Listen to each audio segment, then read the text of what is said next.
Well, that sucked. Yeah, this is probably the Monday after one of the worst sports weekends I think I've ever had. Just anything that could go wrong did. But I'm back after a week's hiatus in the driver's seat. And if you can hear my voice or see my face, you know it is time once again for the worst 120 minutes or so in all of sports. That's right, I'm Mike, and this is the Too Many Guys Soccer Show. I am joined this week by substitute producer Byron Robb. Byron Robb, how goes it, my friend? Not too bad. It was a crazy sports weekend. Being from Jersey, I have certain feelings about Philadelphia. And I also have feelings about, the World Series champs, the Houston Astros. Um, so but yeah, it was chaotic for all y'all. I got to see y'all suffer, and you know what, for once, I hope you guys understood what I went through in 2012 when Bayern lost to Chelsea. You got a taste of it. All right. So I know it sucked for y'all, but I felt this pain, so I could relate. It wasn't so much the pain of losing one championship, it was losing two on the same day, compounded by the fact that normally on any given sports weekend, I can get at least one winner. Every team that I root for that is currently in season managed to lose. Army football managed to lose to Air Force. My wife is a Tennessee fan. They lost to Georgia. The 76ers didn't have Joel Embiid. I believe they lost. The Flyers lost. Then we have, of course, the World Series on Saturday evening. Houston Astros come back, win three straight down the Phillies. And earlier, we watched probably the best MLS Cup final I have ever seen. It lived up to the billing. I mean, it had everything: red cards, late goals, everything that you could possibly want, except for a halfway decent penalty shootout. Uh, I thought when Andre Blake saved the first shot, maybe, hey, look, this is going to be a good one. This is going to be close. No, the Philadelphia Union did not get any. And it ended up 3-0 to LAFC. So just and by the way, on Sunday, Manchester United managed to lose to uh Aston Villa. And Manchester United women also lost. So just a And total, Manchester. it was just total failure for you. I Mike. mean, I guess, take solace in the fact that Celtic won this week and Rangers did not. Okay, something. But I mean, other than that, just an awful sports weekend. Now, I'm not going to complain and say it was a bad weekend. It was an awful sports weekend, but I had my aunt and my cousins in town, and we went to the DC Beer Fest, the first time that we've been able to do that in about 4 years since before COVID. So it was great to see and hang out with them. And then we went to the mother of all house parties afterwards.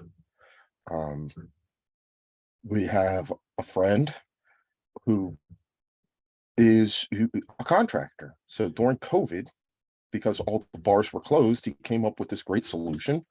I'm going to build a bar on my deck. I love it. So he built a bar on his deck. He had a barbecue, and he invited one of the local cover bands to play. So I'm at a backyard barbecue. There is a band, a live band, playing on the backyard next to a bar that this man has built. Now, when I say that he built a bar, Rob, it looks like a tiny house version of a bar. I mean, you can fit about 6 people. It's got a TV, it's got plumbing, it's got a 3-tap keg system, all the liquor, a shot rig, a a beer bottle and can refrigerator, a sink. I mean, this is a legit bar. It all right. So I guarantee you, they make home versions of like that little like a water spout that when you take the pint glass and you turn it upside down and it cleans the glass. I guarantee you they make that, and would not shock me if he has that. And then also he has a pour spouts on the bottles of liquor like a true pro. That'd be amazing. Yes, Oh he my god. does. Oh my goodness. And meanwhile, you've got this band playing outside. So at one point, the drummer, I'm having a conversation through the window in the bar with one of the drummers, and I turn around to walk out, and the lead guitar player is like standing right in front of my face. I'm like, you can't make this up. This is somebody's backyard, and it's like being at an actual like concert. It was amazing. Oh my goodness gracious. I mean, the only thing that was missing was a promoter, I guess. Pretty much. Had it in the ticket stubs. I mean, the ticket stubs, but it was like what they needed. Then you had some guy out, you had a couple of guys out on the grill flipping burgers and barbecue. I mean, man, you would have thought you were at like a legit event given what was going on. Not somebody's version of a backyard birthday party. This was by far, yeah, that rocked. Mike, it's been beautiful weather here in the DMV lately. And so this is probably one of the last weekends before we hibernate for the winter. So I'm glad you guys get to make good use of it, because we're not going to see this weather again until late March. No, I mean, it was nice this weekend. It was up to 78 today. We had a nice weekend. It was a little overcast yesterday, and we got a little bit of rain, but all in all, very nice weekend weather-wise, nice weekend friend-wise. It was just the sports were bad, but I guess you get to a certain age where you can get over those things and say, you know what? Yeah, my team's lost. It stings, but we will move on. And congratulations to the Phillies. They had a phenomenal season. If you had told me back in June or July that they would take it to 6 games against the Houston Astros in the World Series, I'd absolutely laughed at you.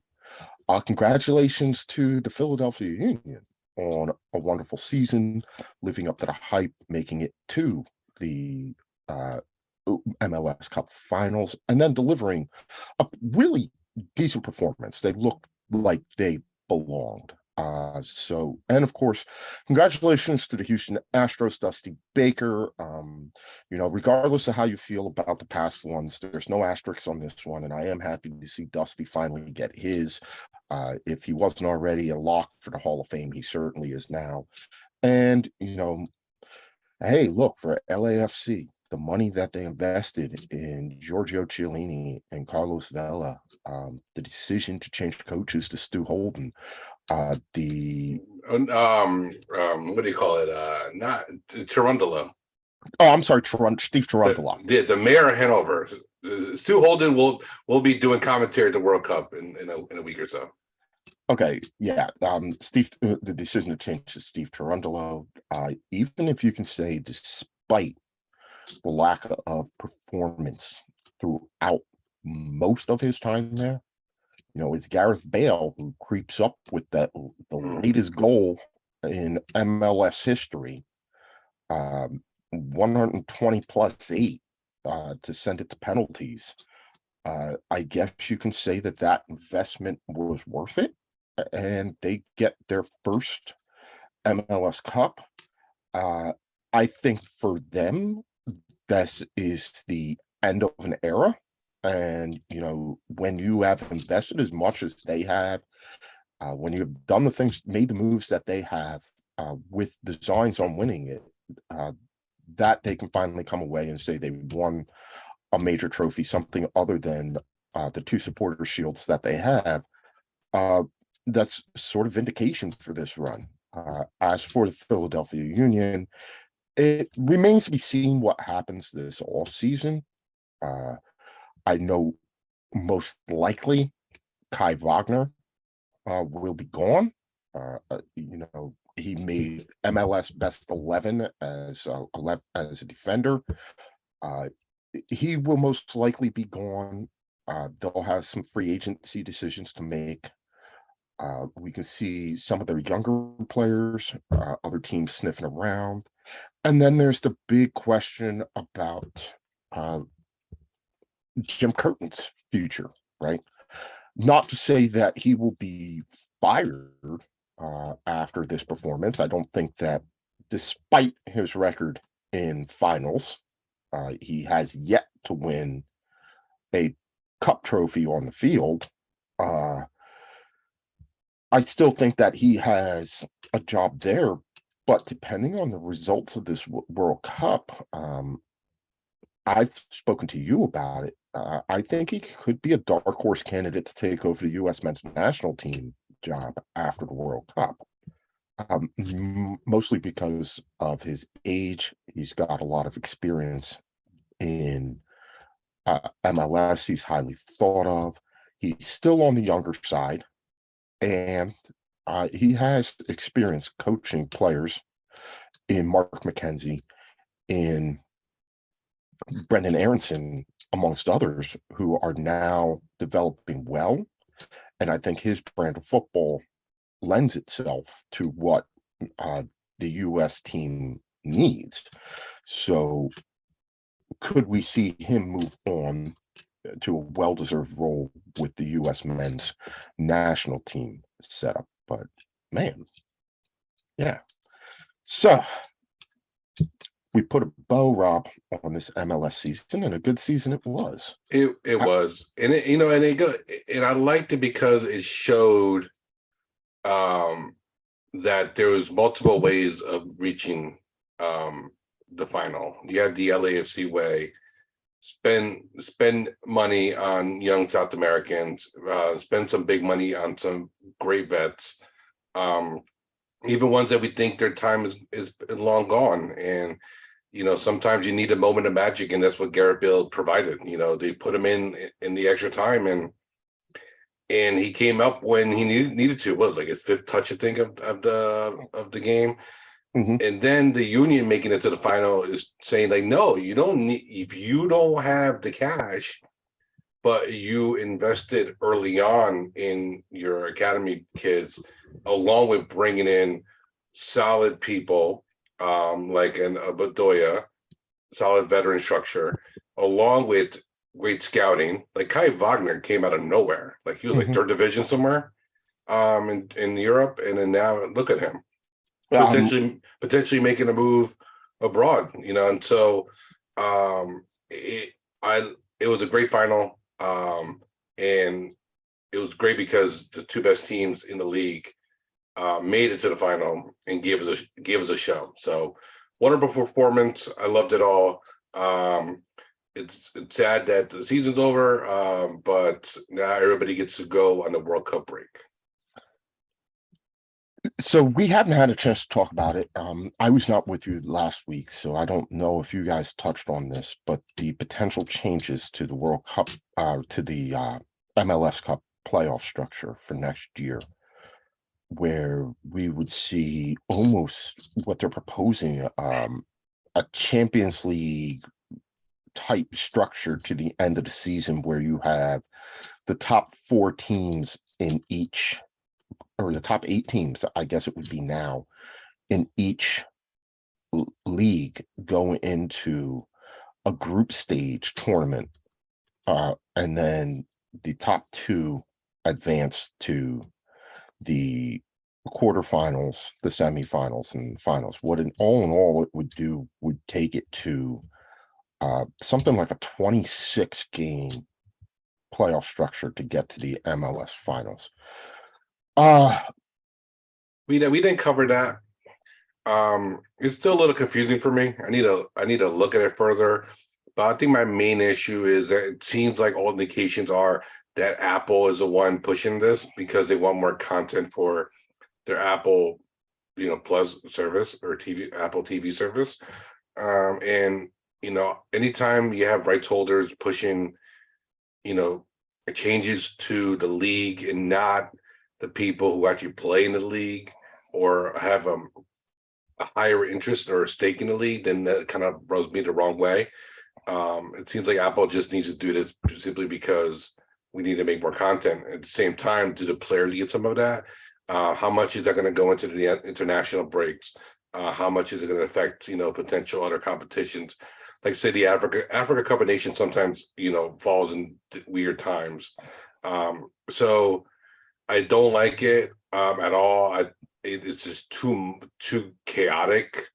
I like the playoff system now. If you're going to have a playoff system, it's fine. You have a pretty much no two-legged, just one leg in and out, and that's it. But let's be honest, Mike. Whatever they come up with, we're going to watch it anyways, aren't we? We're going to watch it, but I think it was ridiculous when they changed it the first time to the single elimination tournament. The idea was that they wanted to reward regular season performance to give the supporter shield and the number one team in the conference the market advantage of playing games at home, right? They found that there was only a minimal advantage to a single-legged or a dual-legged where you got the second one at home, right? Yeah. They had been wanting to set up a situation where you actually did get the two best teams in the regular season to the cup final like they did this year. To only turn around and adjust it again because you don't have enough games and enough time during the course of the playoffs to develop effective storylines, it's baffling to me. You want to develop effective storylines, that's marketing during the regular season. Leave it to MLS to once again have this separation from the corporate structure, to have this weird separation from the product on the field, to not understand what the fans want, to not understand what the players, to not actually understand the product that they're putting out there. So they have to come up with this convoluted system of a group that it effectively would render the regular season all but useless. Yep. Yeah. It just is very convoluted. It I would make I hate it. you already have more than half the teams getting in the playoffs as it is, right? So come into this. So now instead of having a regular season followed by a cup competition, what you essentially have is, are you really going to tell me that we want to have 34 games of qualification for an end of the season tournament, which would be what the World Cup with the regular season would be? It would be 34 games to qualify for this postseason tournament. We don't like it when we have to watch the 14 games, or I'm sorry, the 10 games of the hexagonal, or or the 14 games that we had to watch of the octagonal this year. We don't like that. Nope. And so you're going to give me more than double that? Why would I buy a regular season ticket package to watch what essentially is just a glorified qualification tournament? Are you going to cut the season down and say, all right, you know what? We have 14 teams now in each division. So you'll play 26 games. You'll play each team home and away. And then we'll go into this, right? Okay, it's palatable. I can maybe deal with that. But then they're going to complain, well, we don't get to see the likes of, Philadelphia Union and LAFC during the regular season.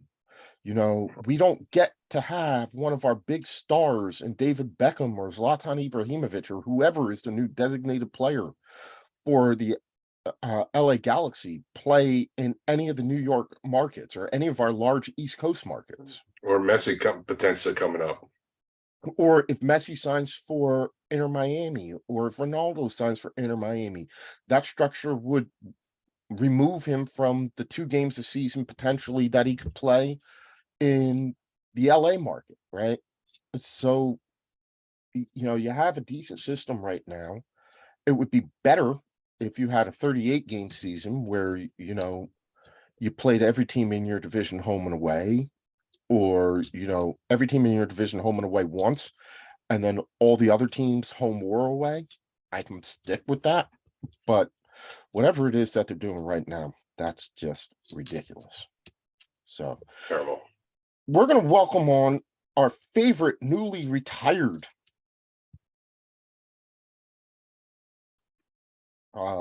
person. Los, how goes it, sir? Hey, everybody. How's it going? Oh, I'm only quasi-retired. I retired from education. I'm actually working another job. And today was day 1, and it went rather well. you didn't get fired. No, I did not get fired. No, You didn't have any kids yell at you or any no, fights in school. no kids yelling at me. No parent phone calls, nothing like that. What was really interesting is the fact that I'm not the only one training. There's another new person that got hired. And so I don't know if I've told you guys this or not, but I'm working for the same company my wife's working for, and she's actually training both of us. So it was kind of amusing. She kept referring to me by my, given name. She says, Carlos, instead of calling me babe or honey or anything like that, and I forgot, and I kept referring to her, hey, hun. And she told me about it in the car on the way home. She says, I need you to not call me hun at work. Oh, okay. Sorry, babe. That is a sexual harassment, by the way. Yeah, I told her call HR on my ass then. Go ahead. Mhm.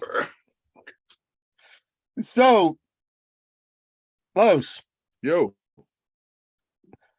before we get started and we talk about your Spurs and the loss for Real Madrid and get your reaction on the On both of them, on both losses.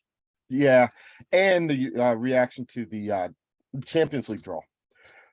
You're showing your Orlando City pride today.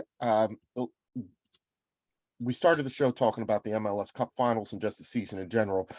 Give us your thoughts on the season and what you thought of the final.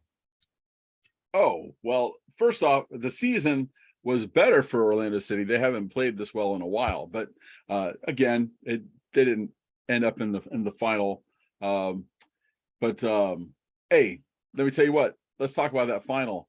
Because I'll be honest, I was busy doing other things, and I got a message on my phone that the final was going to extra time, and I'm like, extra time? I'm like, well, that must be something good. I saw the scoreline was 2-2. I said, oh, let's go watch the last 30 minutes and maybe penalty kicks if it goes to that. Holy cow, that extra time was something else. And I'm still a little upset. I know if you guys were reading the thread or not. I was upset they didn't show the replay. And what bothers me most is that, it's disturbing photographs and disturbing images.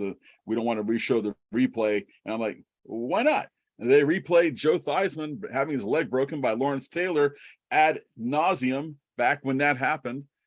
We've kind of desensitized to that.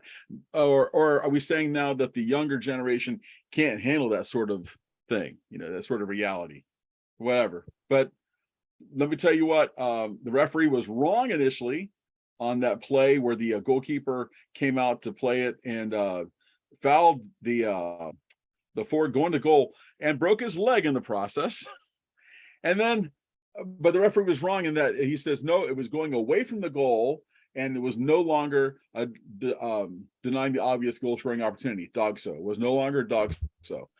And I totally disagreed because he was plenty distance away from the goal where he had plenty of opportunity. Goal was wide open. That was definitely an obvious goal scoring opportunity, and the referee should have seen it initially. They got it right with VAR, but that's one you should get right from the get-go. That was obviously a goal scoring opportunity. He had no other defender near him. He had the chance on goal, and the goalkeeper took it from him. And it was very dangerous play too. Like it really was. So to me, like I was really confused about the yellow. I'm thinking this VAR actually did something right here. And because when I saw it, I'm like, I need to know what Los is thinking, because Ref Los is one of my favorite people in this whole community we have here. And you're right, you explained it very well. So I'm glad the red card happened. And I mean, it sucks the way it happened, but it is what it is, right? Right. And Thank you for that, Rob. I don't think I've ever had any love shown toward me as a referee. That's like the first time ever. Look at you, Stuart. but what a way to go out of that game, though. You get a red card and a severely broken leg.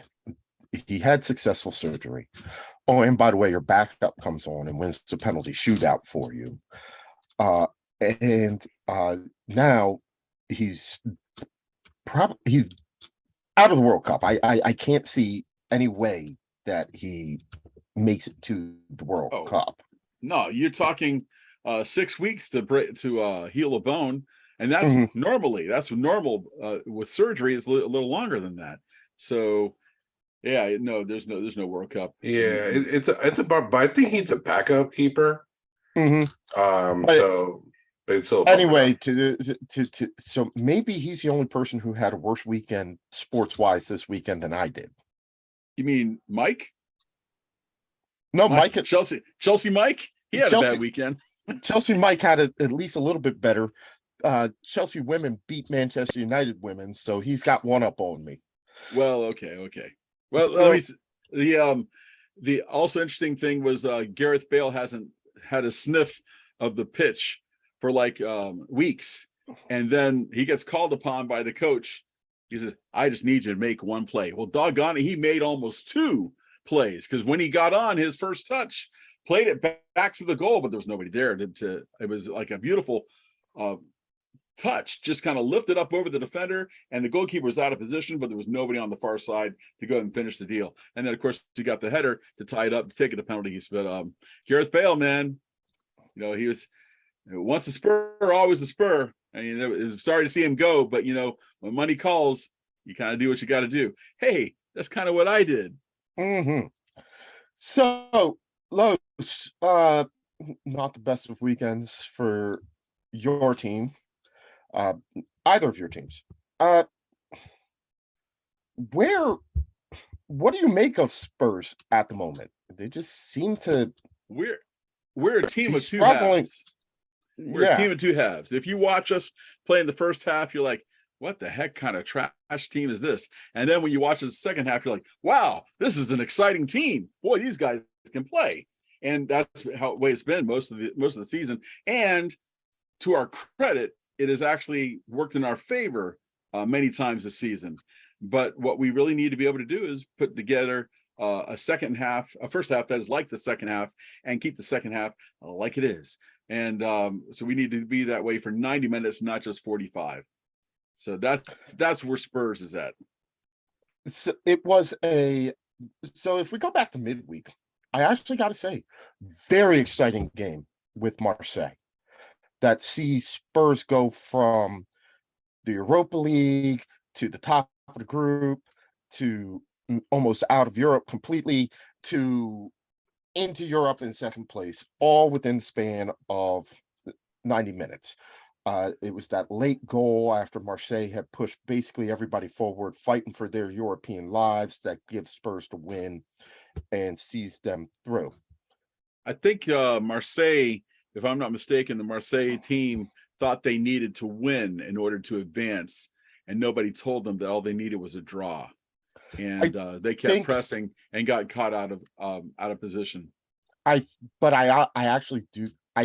think that they thought that they needed to win, but I also don't know that they were fully cognizant of the results in the other match, which also changed. If you were watching that on Goal Zone, you could just see as the 90 minutes, the teams variously changed places. So what they were in a position where they wanted the extra goal. I'm not 100% sure what the permutation had. I think they actually might have needed that goal. I think they did need to win because remember, they came into the final in last place. So I believe they did need to get that goal to just to go through. And as it happens, they give up that late goal. Spurs in the championship, Sporting Lisbon, just a look of I guess relief on their face when that was blown when Spurs scored, and they went from being out of Europe to in the UEFA Europa League. Just the whole range of emotions there. So let's get your thoughts on this matchup that you got now announced this morning early.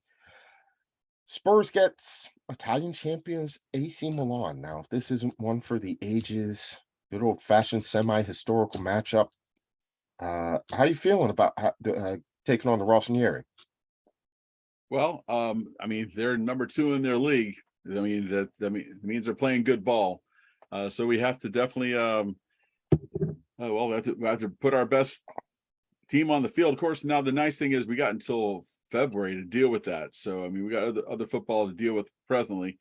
And if you want to do well, you want to advance, you got to beat your competition. So you got to do that. You got your the disabled screen sharing. I got something I want to share with you.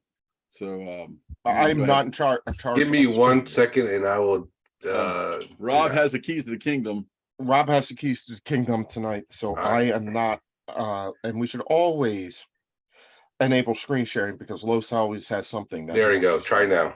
Are we ready? Okay, here we go. There's your breakdown of the different games. AC Milan versus Tottenham, of course, is the one that I have my eye on this morning as I'm getting ready for my brand new job that I went to today. But that was when we got the draw and we got Milan. I'm like, it's not fantastic, but it's winnable. We can definitely win that game. We'll put the right team on the field that we know Conte can, and if we can play for a full 90, I think we can get through that. The more interesting matchup that I see, for me anyway, there's 2 other matchups that I think they're interesting, and that's Liverpool Real Madrid, because we know what a barn burner that was a few years ago when they had Sergio Ramos back on defense. He's no longer with Madrid, but he had pretty much manhandled Mo Salah and took him out of the game essentially, literally. And then of course the other one is Paris Saint-Germain versus Bayern Munich, and I'm sure Rob is going to be talking about that one. But those are the matches that stood out to me. The rest of them are, of course, they're always interesting. Whenever you get to this point in the tournament, it's always fun to watch and always exciting, mostly exciting football to watch. So I look forward to seeing it. So we're going to bring on our other La Liga fan expert, Yves, the bartender. Is he going to talk to us about Europa League? Yes, eventually. But he can also come back with the fact that last time I checked the table, and correct me if I'm wrong, Yves, Barcelona's 2 points up right now, aren't they? Well, they are. That's correct. It's a long season, but you're right, they are. It is a long season, yes. Hello, Yves. Hello, how are you guys doing today? Oh, great. Sorry, I think I have a little lag. Sorry. Yves, I want to get your reaction to Real Madrid, Liverpool in the Champions League round of 16, a rematch of last year's final, which was a rematch of the final a couple years before that. Yes, that's true. That's true. Well, my impressions on that. This is gonna be very interesting. I mean, we all know that Liverpool right now is in a very funny moment per se. Like they have been struggling against the easier wink things of the Premier League, but then against the strong ones, they play like they never played before. Or Leeds. Yeah. So it should be a very interesting matchup. It should Real Madrid today, for example, was also having a challenging day in the La Liga.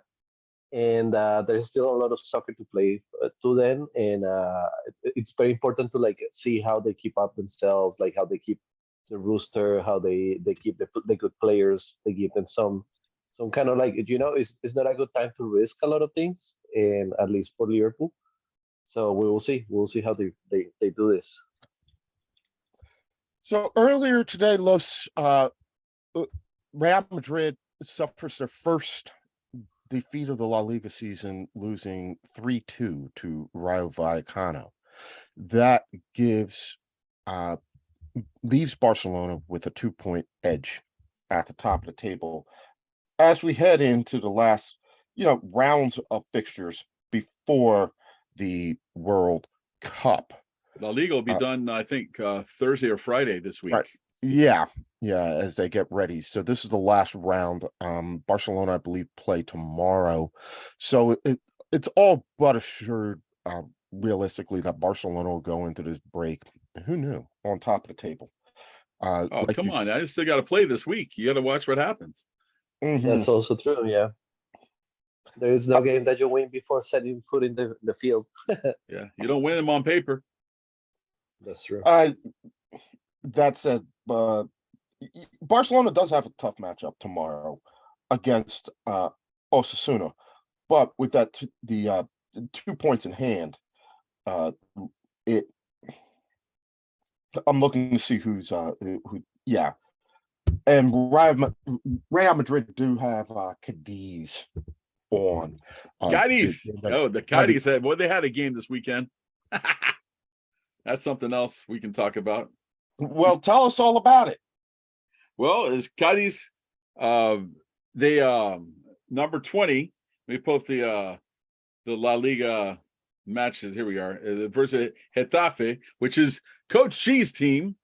They had a couple red cards in that match. One, I think it was one each side, or 2-1. Let's see, 2 red cards for Getafe, 1 for Cadiz, and it played to a 0-0 draw.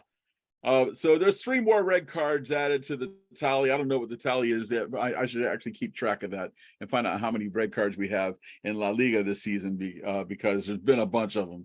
But that wasn't even, to me, the most interesting. I mean, it was 0-0, but there was another match that had red cards, 3 of them. Real Betis versus Sevilla. Let me tell you a little bit about that match. That one drew 1-1. Okay, not very exciting if you look at just the scoring. However, every single red card was a VAR reversal of a caution. The referee gave a caution. He went and looked at the video, came back, said, nope, we got a red card now. And it happened 3 times. And so when the fourth guy got a fourth yellow card came out, the announcers themselves were like, well, here we have another caution, unless we are going to have another send-off in just a moment. So stand by. So it was that kind of game. It was turning every yellow card into a red card. So I can beat you with this. In Argentina's Champions Trophies finals, the referee gave out 10 red cards. Wow. Yep. It's almost like that referee in the Portugal game years ago in the World Cup, where he just totally lost the match and was giving out way too many reds, way too many yellows. It was bad. Which And this is what guy FIFA doesn't want. They don't want that, but they don't want total anarchy either. Facundo Tello is actually going to the World Cup. He issued 7 red cards to Boca players and another 3 to Racing Club players. And they finally had to end the match early because there just weren't enough players to actually play the match. Well, the law book speaks to that. If you can't field 7 players, then you're done. So you get 4 red cards. Well, you better watch out. That 5th one means you can't play anymore. Yeah, and I thought some of the players on the bench got reds too because they were acting up. So That's true. They And Bielsa got red too. Even with that, they had to suspend the game. Yeah, I mean, it was almost over, and it was what they presumed to be the match-winning goal. But 10 red cards issued in the game. All right, well, Los, we want to thank you for coming on, joining us. And hey, Coach G, we know you can't join us this weekend. Don't look now. Hatafe are all the way up to 13th. Watch out. Watch out. They're making a move. They're making a move. We'll get you. We'll get you back on next week to help us preview the World Cup. Rock and roll, rock and roll. I think I'll find my my striker beach towel. I got a striker beach towel somewhere. I'll hang it up next week instead of the Spurs banner. I got a striker beach towel. There we go. There you go. There you know we go. Else? You know what else I found there, Rob? You got your World Cup game. Rob holding up his copy of the '94 World Cup game. Yeah, Rob, talk to us a little bit. Tell us about that game. Hold it up. So I have it. I bought this on Goodwill. I saw it on Goodwill, and I was like, on Goodwill auctions. I'm like, I had to have this game. I have no idea how to play it. I've not played it yet. I've been waiting to bring it to Qatar with me so I can play with all my friends at the apartment. So it looks kind of fun. Back of it as well. It should be interesting. I mean, I'm gonna do it just to post it on the gram, and hopefully I get a retweet or something. But I'm excited for this thing. This thing is great. I think Striker's one of the best mascots for a World Cup, by the way. I agree. And I found when I was packing up my stuff, I went ahead and dug out from one of my drawers in the office a bunch of goodies. And inside there was a little miniature statuette of Striker from the '94 World Cup. And I'm like, yeah, that one. I got that one. Exactly. That's the same one I got. Yeah. And I'm like, oh, wow, I forgot I had this. And I'm like, okay, well, I'll have to bring it up on the next show. But Rob's already got it. So anyway. Sorry, Los. I didn't mean to take away your time. No problem. I'll bring the towel next week. It's no big deal. I got a Striker towel. All the Striker gear that we can have to make up for this Ghost Cloud Casper the friendly ghost looking thing hijab that they've got as a mascot for this one is good. So Los, we'll get you back on next week. Good to talk to you as always, my friend. All right, guys, rock and roll. See you. Right. Come on, you Spurs. Hala Madrid. So Yves, it's at this point in time where you and I have to discuss this. It was somewhat inevitable. We had to know that when the Europa League draw came out, that it was going to end up Barcelona and Manchester United. It was expected, yeah. We're gonna look some horns, it seems like. In the Champions League, this might have been a really tasty draw. It's happening in the Europa League. These are two teams that are in radically different places than where we are used to them normally being, which would not be the Europa League.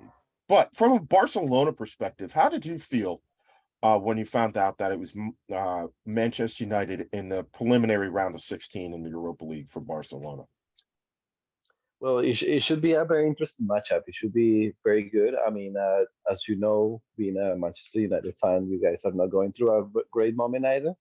So this is like some kind of like redemption kind of game for both the teams, in my opinion. It's they're gonna be playing a little bit for the honor, for the glory of the club, and they need to, because they both need the support of the fan base. They both need some break because it has been a tough season. So yeah, Barcelona currently sitting at the top of the table. Again, they have a pretty tough week coming up with Osasuna, and then their last game before the World Cup break against the Atletico Madrid. But as well as they have played at times in the in La Liga, it has been a really disappointing Champions League campaign.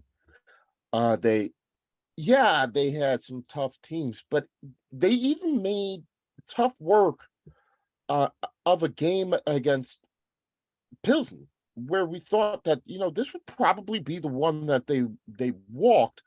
And it was surprising to see the Czechs come away with 2 goals.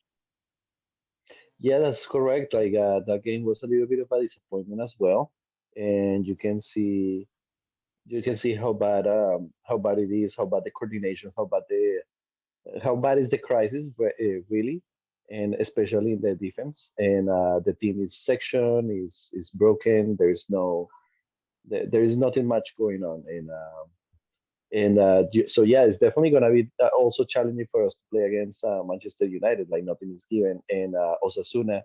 Osasuna right now is 15th in the table, and they've always been a team that complicates Barcelona and Real Madrid. If you see many seasons get decided by those kind of teams, like Osasuna, Betis, they're the teams that actually make the Real Madrid and Barcelona suffer a little bit in the terms of deciding the championship. And also, you can never count out Atletico Madrid. That of course is not in great form either, but it's better. They still, they still have a really good chance, like a great chance of defeating Barcelona. So this weekend was Gerard Piqué's last game, retiring. Hallelujah. Yeah, he is a case of kind of the downfall of Madrid, somebody who probably had been at the club way longer than his expiration date. Probably, a great servant to the club. You can't deny that. Played the last couple of seasons basically for free, waiting on deferred money to ease the wage crisis, but I think it just got away from him.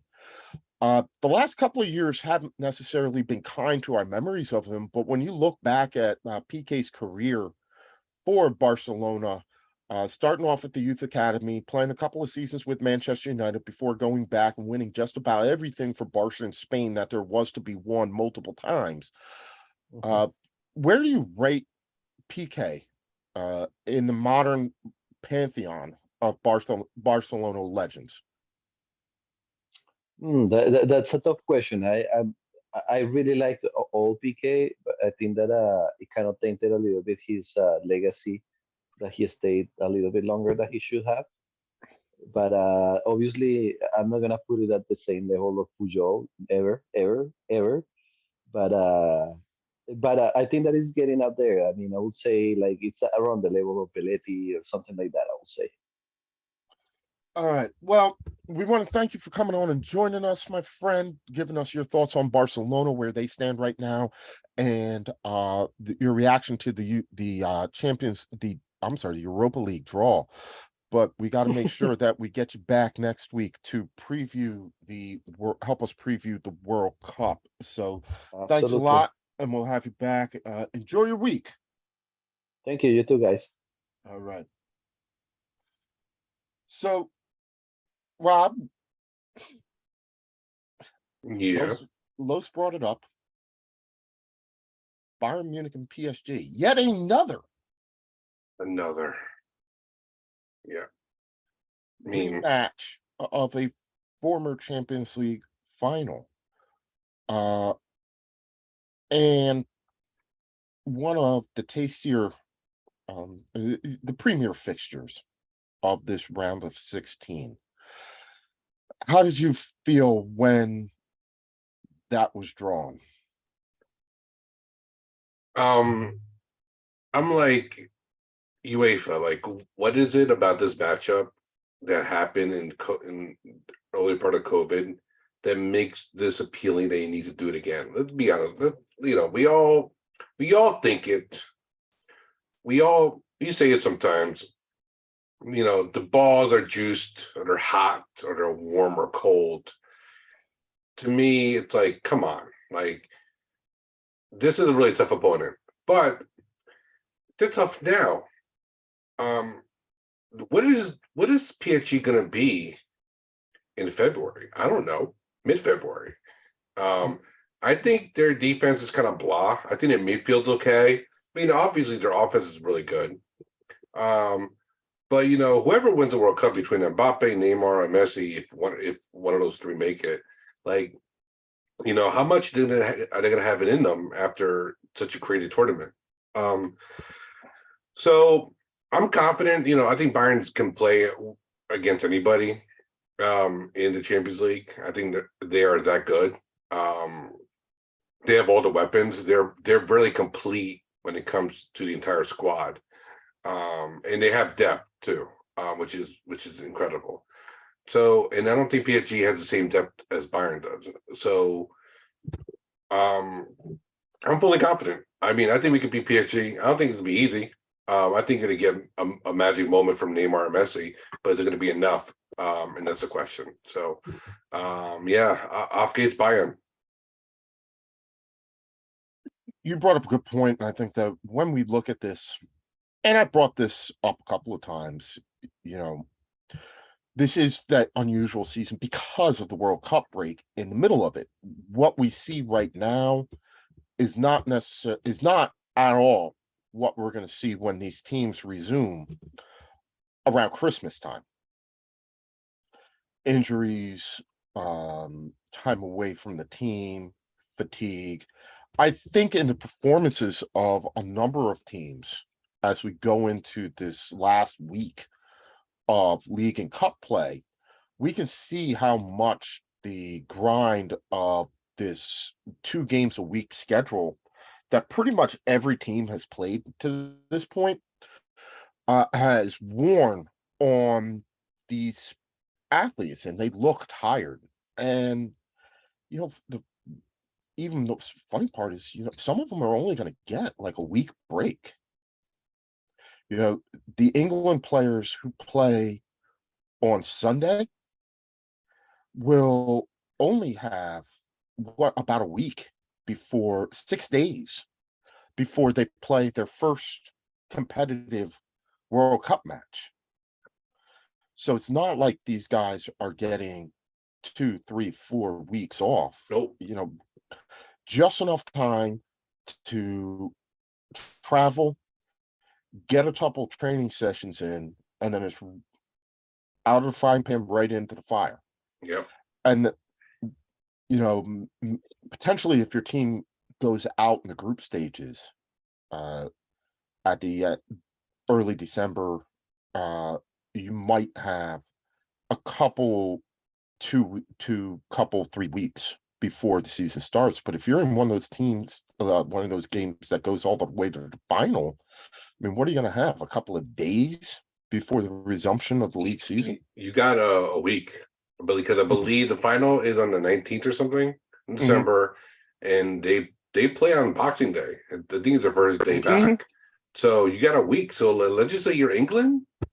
Yes, Sterling, Kane, Mount, like, you're gonna ask them to come back a week later. No, and then it's gonna, the Spurs are gonna potentially not have Kane for a couple games, and those games matter for Champions League potentially.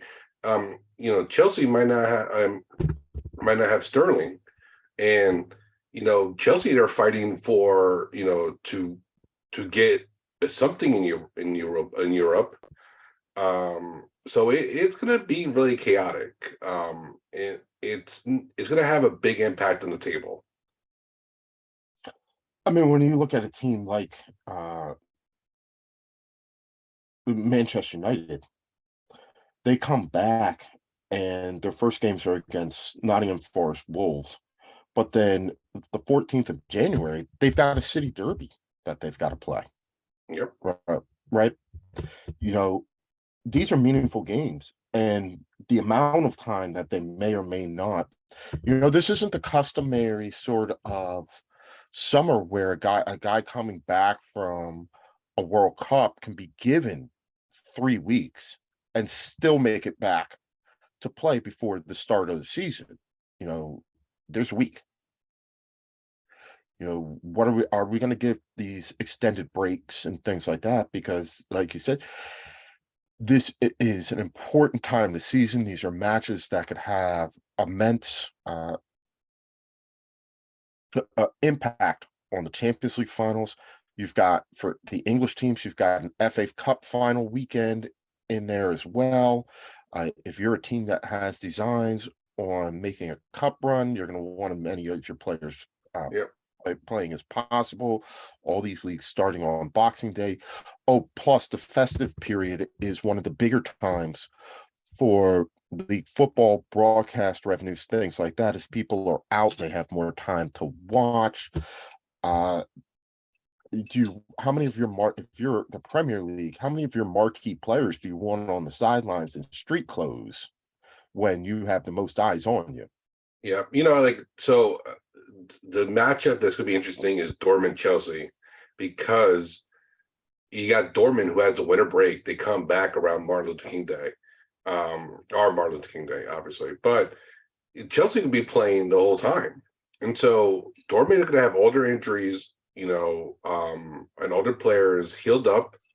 They're gonna get about a month, 3 weeks till we get to the first leg of Champions League for them, and Chelsea are going to be playing the way through. So so Mount and Sterling, potentially how many weeks are you going to give them off? Are they going to play the whole time? And then they're going to break down. Obviously, it's going to be really, really tough for them.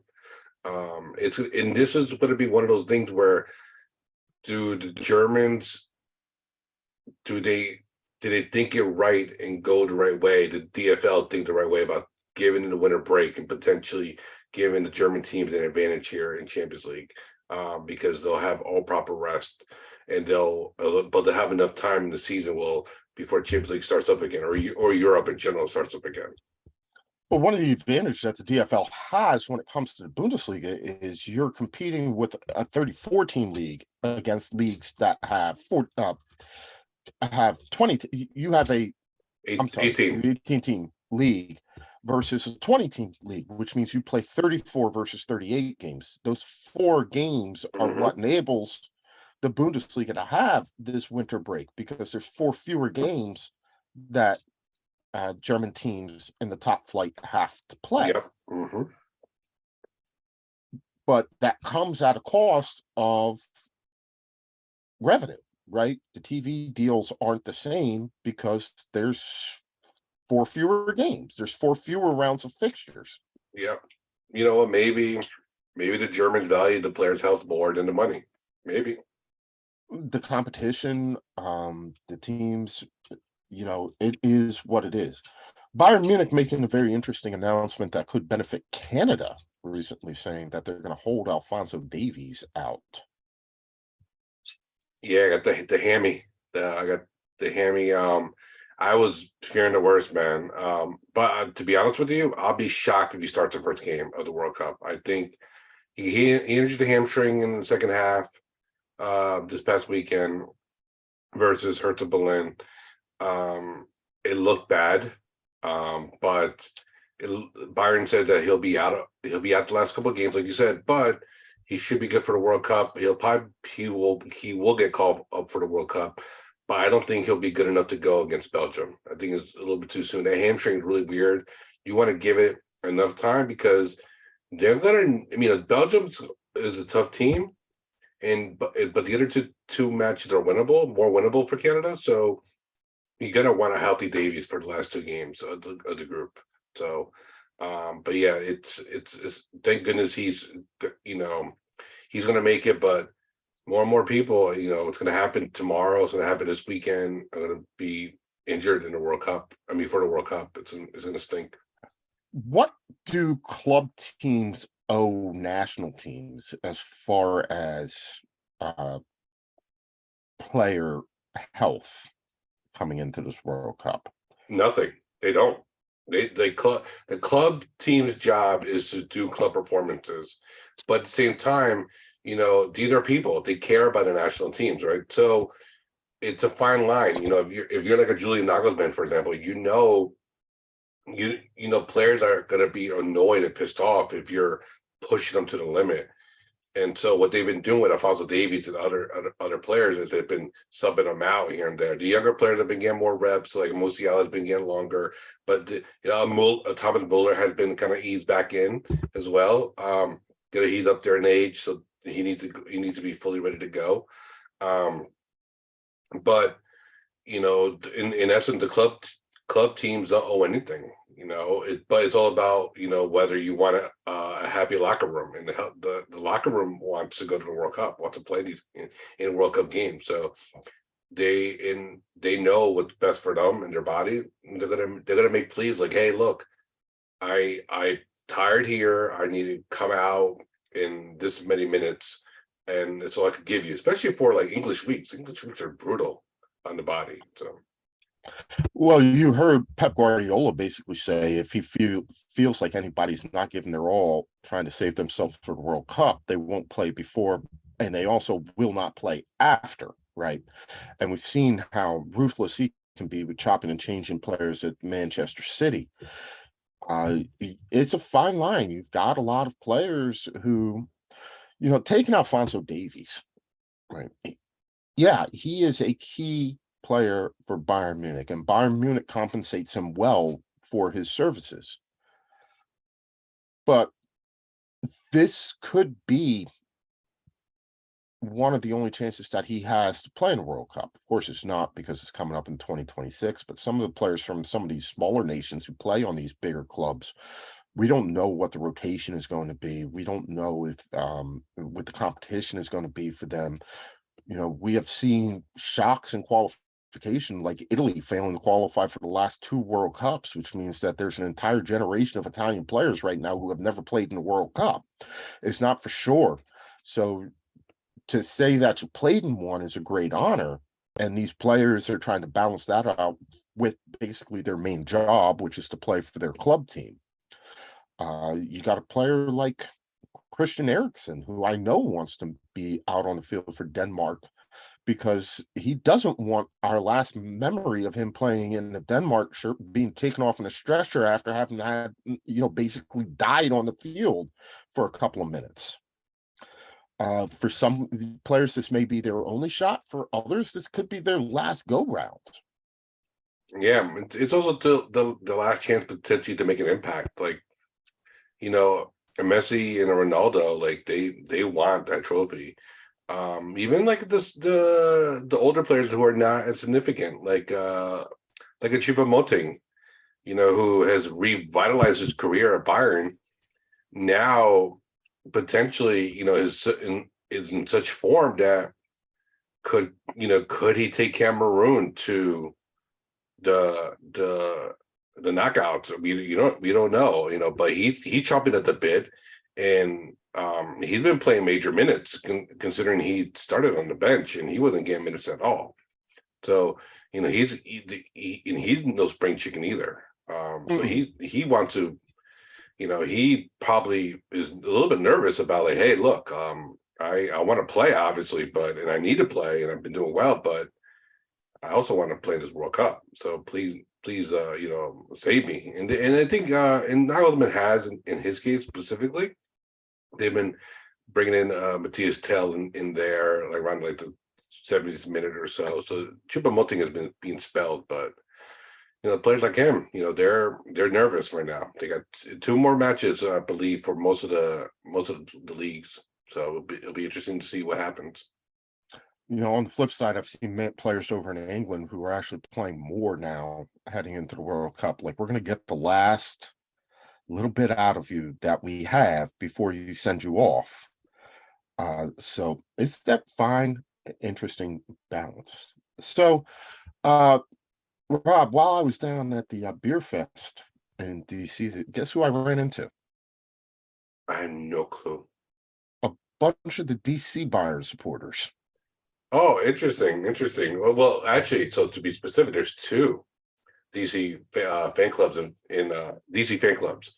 There is Capital 11, and there is Miyasan District, who I'm actually going down to DC this weekend to meet up with. So it should be fun. Yeah, those were the ones that I met. They had been up with us in Baltimore last time I was up with you. And that's where I've met them. So I'm walking around and I see these guys in Bayern jerseys, and I'm like, I think I recognize you. Hey, I met you in Baltimore. And they were really nice. It was great to see them, great to chat. They mentioned that you guys were coming down this weekend to link up with them. Unfortunately, you're coming down this weekend. I believe the game is on Saturday. Yep.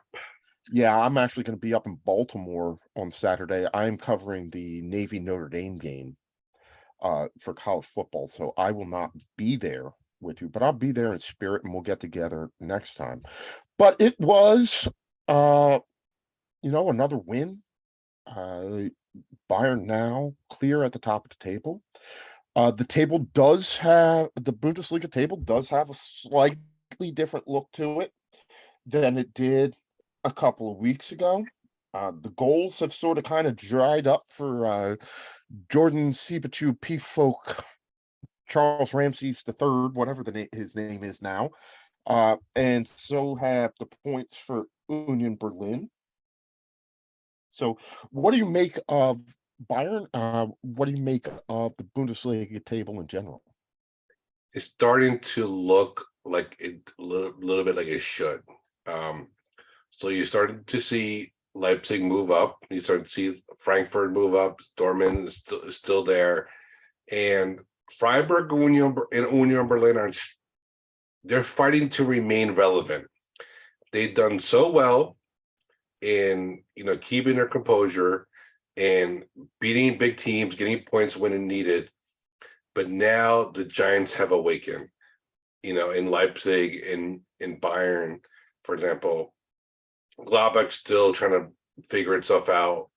But man, I mean, obviously, Bayern being at the top is like wonderful for me, and it's it's old hat for everybody else. But seeing Freiburg up there, still winning, and next week they have a big game. Well, not next week, like this week, midweek, they have a big game against Leipzig. But Union Berlin, man, the one thing I was worried about them, because they played on Sunday and Bayern played on Saturday, was Bayern put the pressure on them. They won.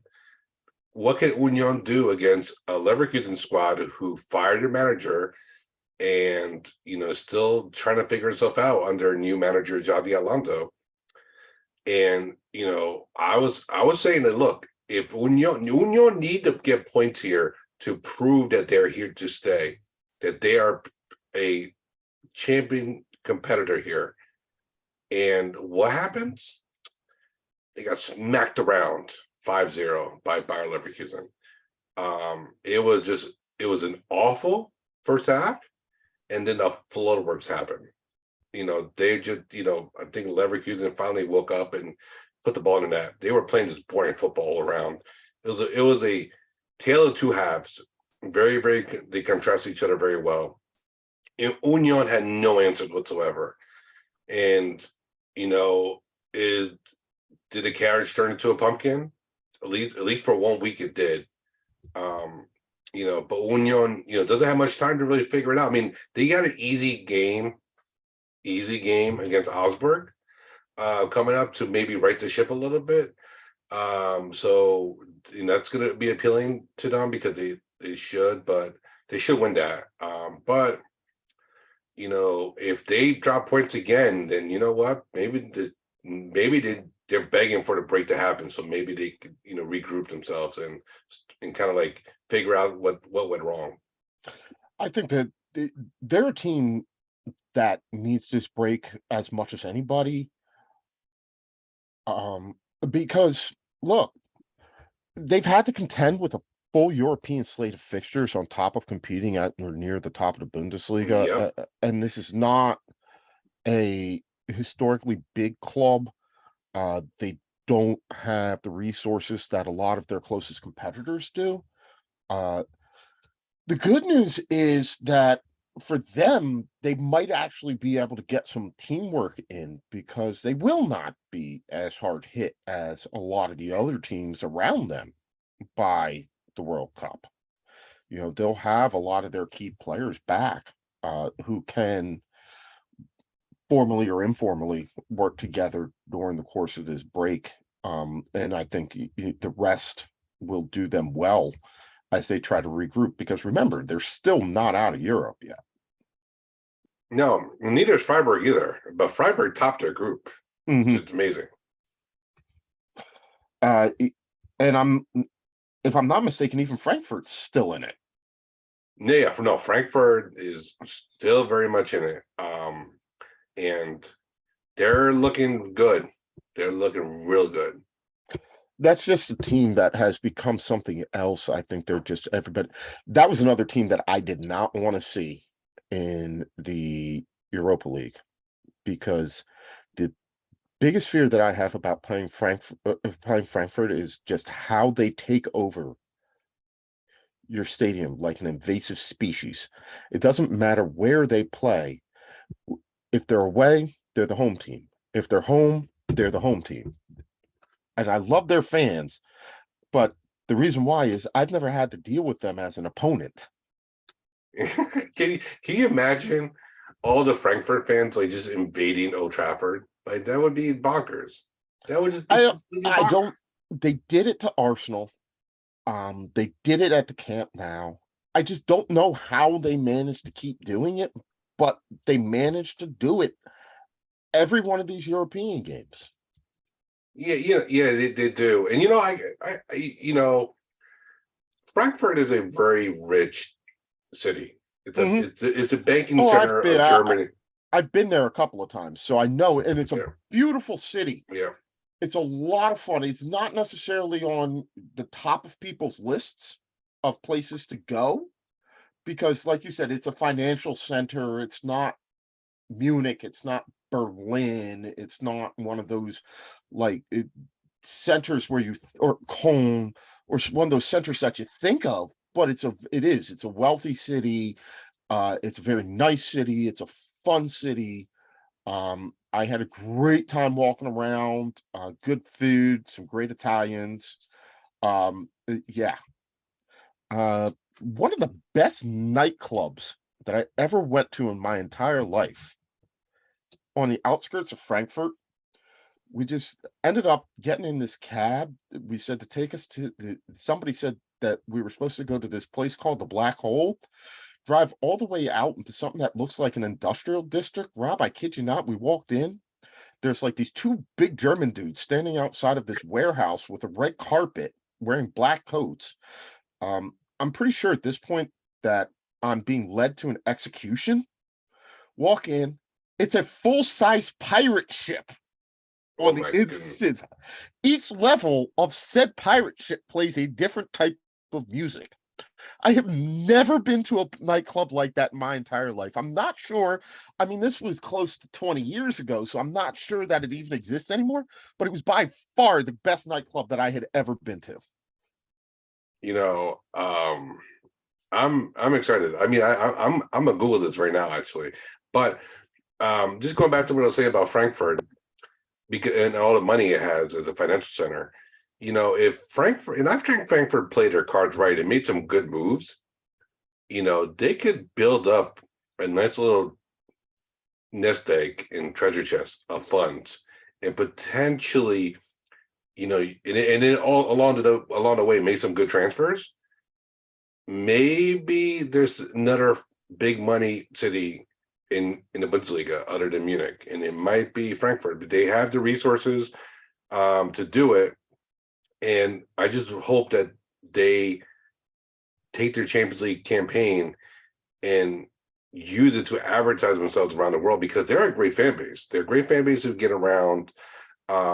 It's a good club, a successful club recently. I mean, obviously won the Europa League. Recently it won the DFB Pokal against Bayern. So there are positives here that you could root for, but also not be a homer. I mean, not be like a bandwagoner as well. So Frankfurt, man, they're on the lookout. You gotta watch out for them. They can play, and if you're not careful, they'll make the round. They make the quarterfinals easily, I think. Well, the problem that I have with them is right now they have Napoli, and if there is a team that you do not want to play after how they looked in the group stage, it's Napoli. Yeah, and I fear for Frankfurt. On the low, this may not have the panache of a Bayern, PSG, or a Real Madrid, Liverpool. But I'll tell you what, that is going to be a really fun game to watch. These are two teams, Napoli, who has just been running the whole entire season, especially in Europe.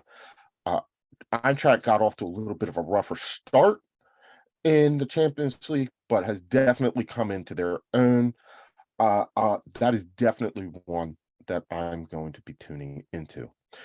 Speaking of people who can talk about things related to Europe and Eastern European football, let's welcome on our good friend and pseudo newlywed, Professor Matt Kowalski, first and foremost, congratulations on making something official that had actually been official for 2 years already. Thank you, Mike. It's appreciated, and thank you, everybody. Welcome to the club. Mm-hmm. So before we get into a little bit of what's going on in Eastern Europe as we get into the World Cup, the bipolarness that is Liverpool continues. Yeah. Big win against Tottenham on Sunday. We show up against the big clubs. And this is nothing new. I mean, if you look at our record under Klopp against the big six, it's quite astounding, actually. But usually, we take care of business against smaller sides. Now we just freaking lose. But yeah, this is a tough team to pin down, and we'll talk obviously about the UCL draw and some other news that came up today.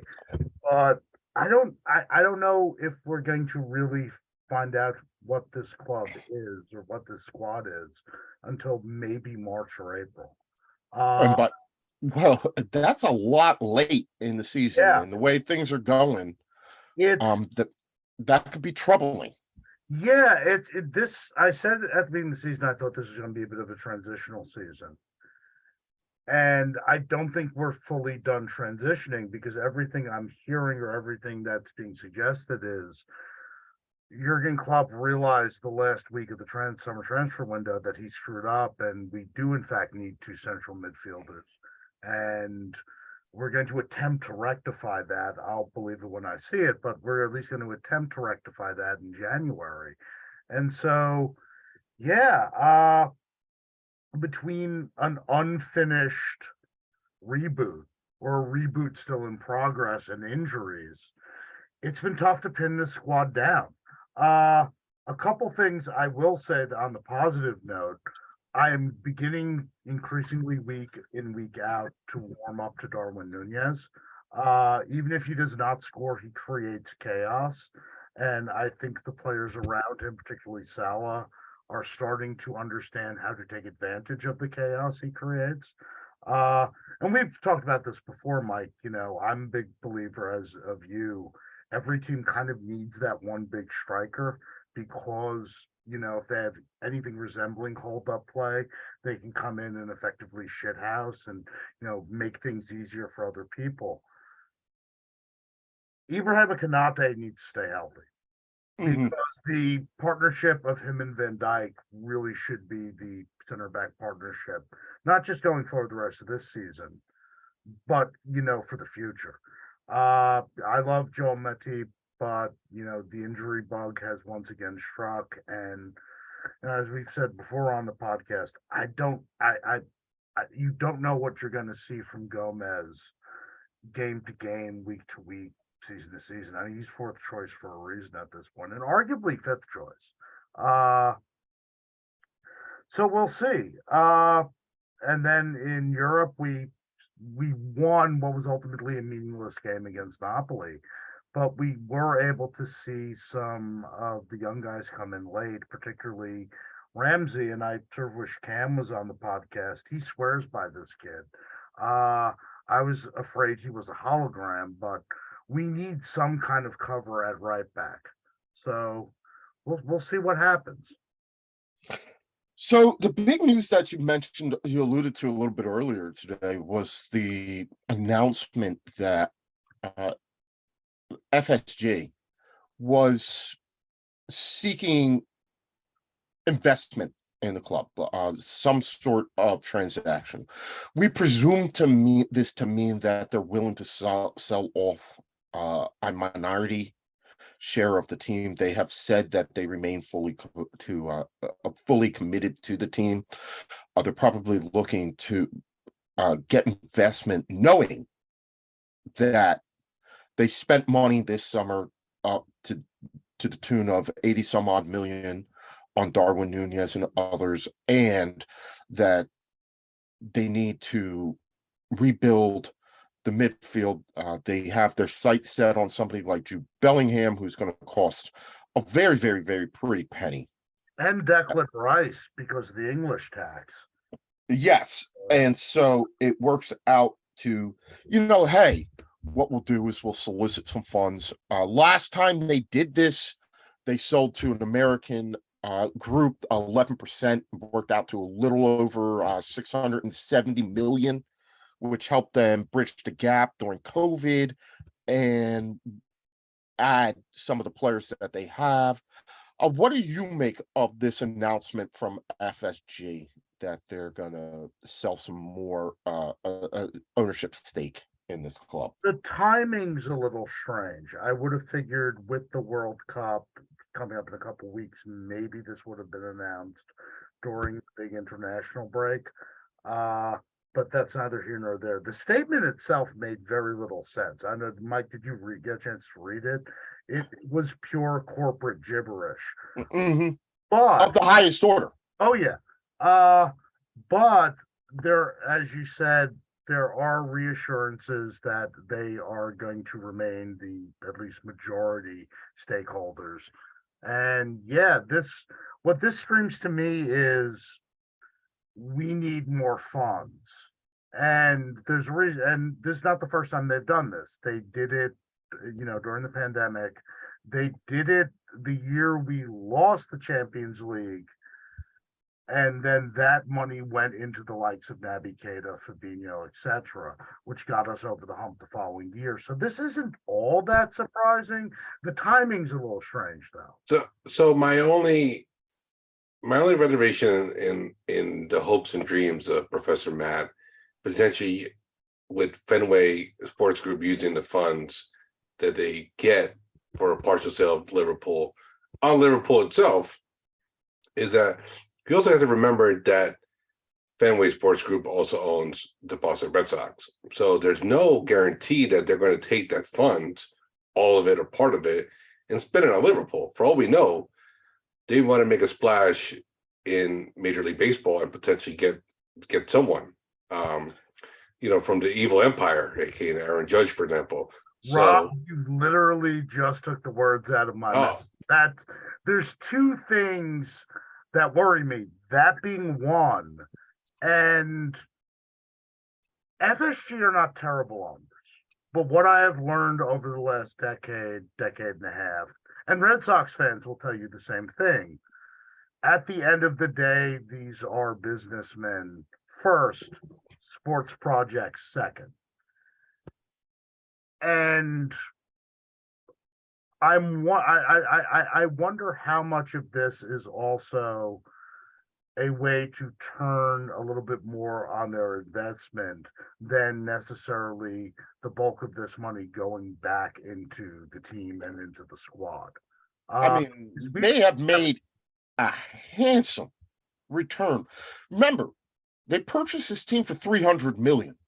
Yeah. Effectively, Royal Bank of Scotland. Yeah, they effectively purchased it for 300 million from the Royal Bank of Scotland to turn around and tell me that you got a team that's worth a minimum of 3.5 billion, right? So that's 100% increase, right? They've made their money. So when you talk about return on investment, the best way for them right now to get further return on their investment is to create a healthy squad. I know that. Rob knows that. You know that. I think they know that. I'm not always certain that they know that. I, as much as it pains me to say, I see very few missteps that they have made over the course of their tenure when it comes to the team, right? When you look at where the team was when they purchased it to where it is now, they've brought in the right people. I know they had Brendan Rodgers. He took them to second, almost won the league. Luis Suarez said that he wanted to go to Barcelona. You can't begrudge him that fact. I think they spent that money more wisely than people give them credit for. Got Jurgen Klopp in, and look at where y'all are now. I'm going to problematize that slightly, and the big reason why it looks way more successful is that they were smart enough to hire Klopp, who can work wonders with, let's say, limit within relation to, let's say, other clubs, Mhm. they owned by billionaires and oil oligarchs and oil states with less resources. And they brought in Michael Edwards, who, you know, arguably is one of the best contract guys that out there. They've done a lot of good things. They've also pumped money back into the stadium and in training facilities. But remember, these are also the guys before they got extra capital during COVID that put all of the janitors and, you know, the staff on furlough. They've made their share of mishaps too. My hope is that this money, and I assume it's gonna go into the club, but I can't be 100% sure about that.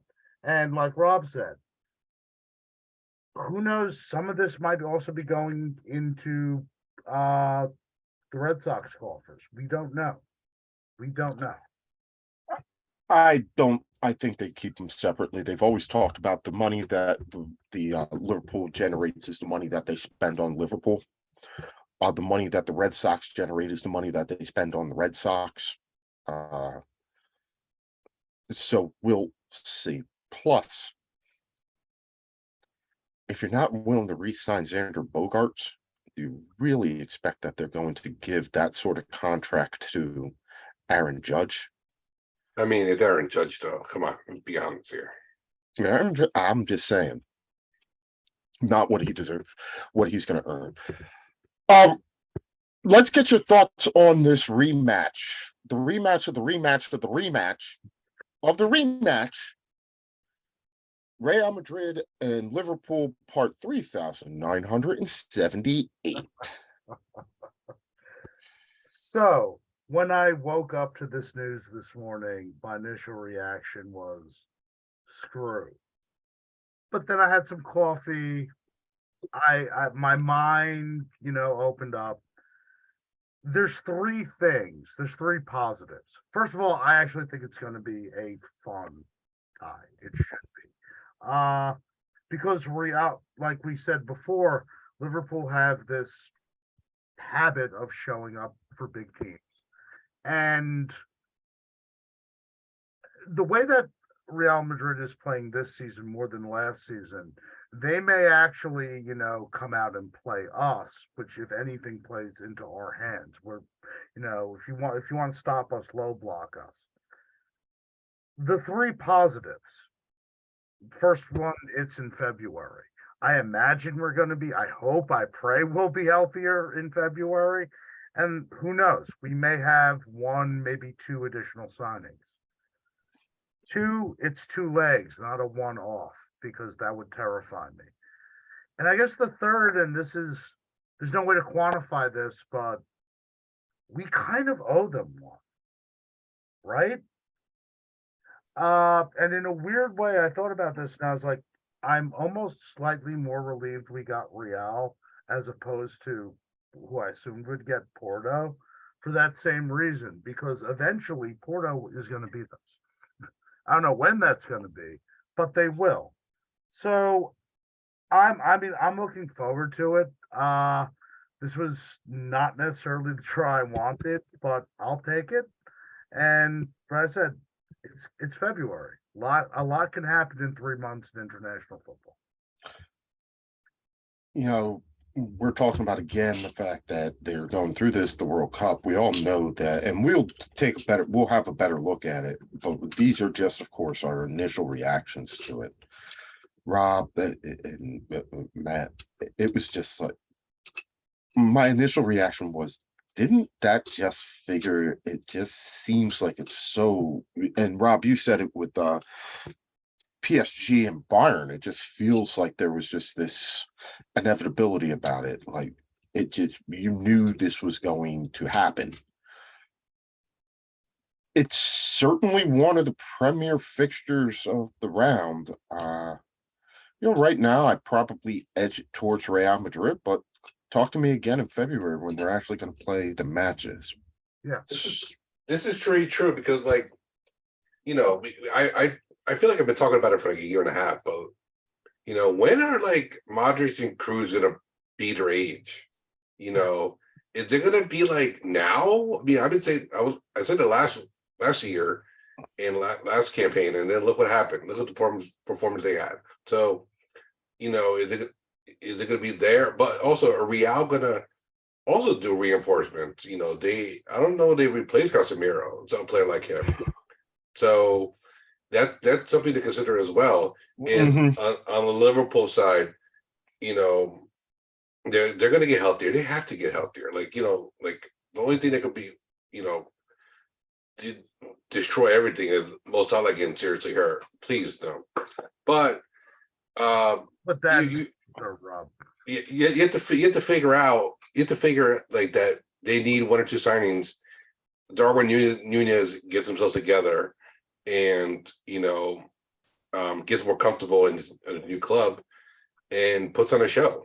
I mean, that could happen. So this is look, this is a great matchup simply because they were the two finalists, and they gave us a show in May. They'll give us a show twice in March and April, February and March. So I'm excited for it because as a neutral, I'm excited for it. So Matt, give us the haps in Eastern Europe. Two things. Ukrainian teams in Europe. Shakhtar did not advance in the Champions League, but they're in the Europa League, and they drew Rennes, which I think is they lucked out. Because I think over two legs they have a good shot of advancing, and I did not want to see either your boys simply because, although I think that'd be a fun matchup, them and United. You don't know what United's going to turn up. Good United on its day beats good Shakhtar, definitely beats bad Shakhtar. I definitely didn't want to see Roma because we'd get Mourinho bald. The other thing, and we don't discuss enough Conference League on this podcast, and part of that's my fault because a lot of the weird leagues I follow, they're well represented there. Mike Shustak's Dnipro 1 is in the knockouts, and they're going to take on AEK Athens, who I got to see twice because they played my Dynamo Kiev. They beat us twice, but I'll keep it real. I think that had more to do with how bad we were than how good they were. So I'm looking forward to seeing that matchup. In terms of the league itself, I know it's been a couple weeks. Mike's Dnipro are still in first place, 5-point gap between them and Shakhtar. They're on 28 points. Shakhtar's in second, Zoroya in third. And then Dynamo Kiev, I have to just bad mouth them on the podcast.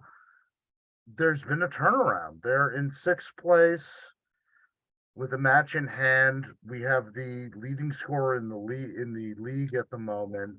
Now, granted, a lot of this has also been we've played the bottom half of the league table over the last 3 match weeks, which has helped. But the team's looking healthier. It's looking less combobulated. And like I sort of said the last time on the pod, us getting knocked out of Europe may actually be a better thing in the league, because it's one, we can focus now on one competition.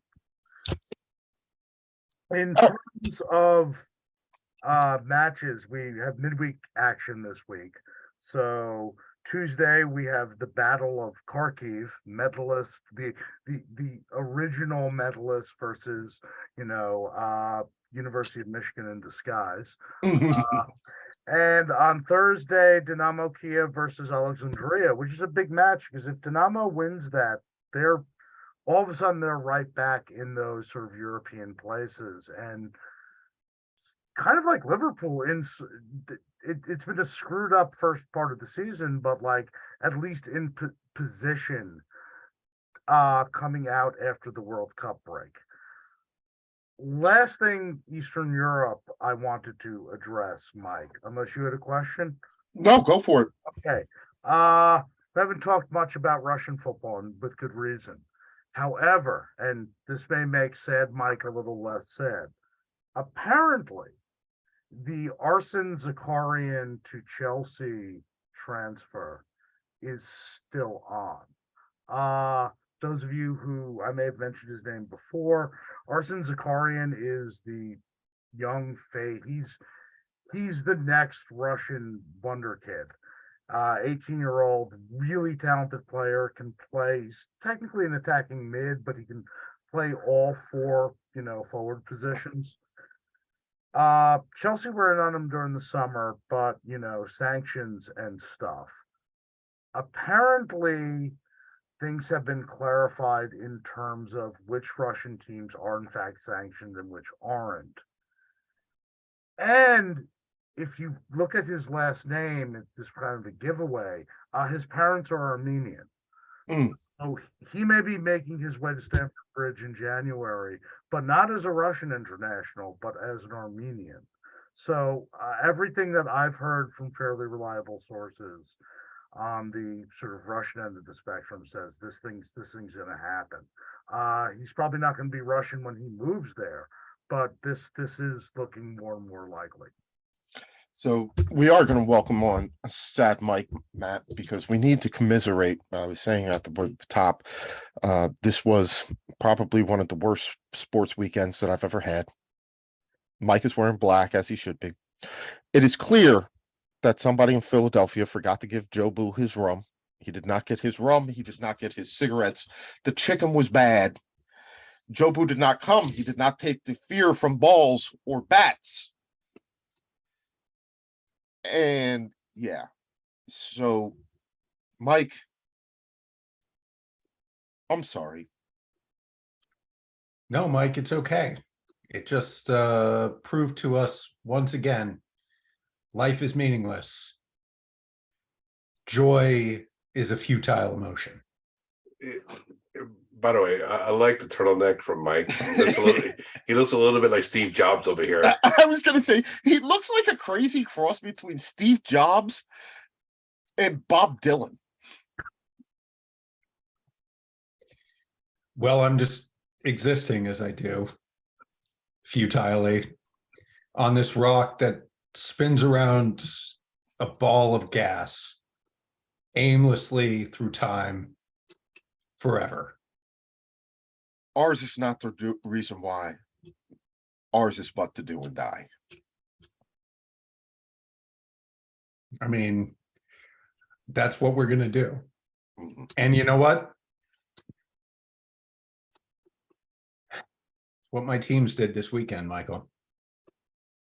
That's what my teams did this weekend. They died. They did. They did. It was Except rough. for Chelsea women. Shout out to Chelsea women.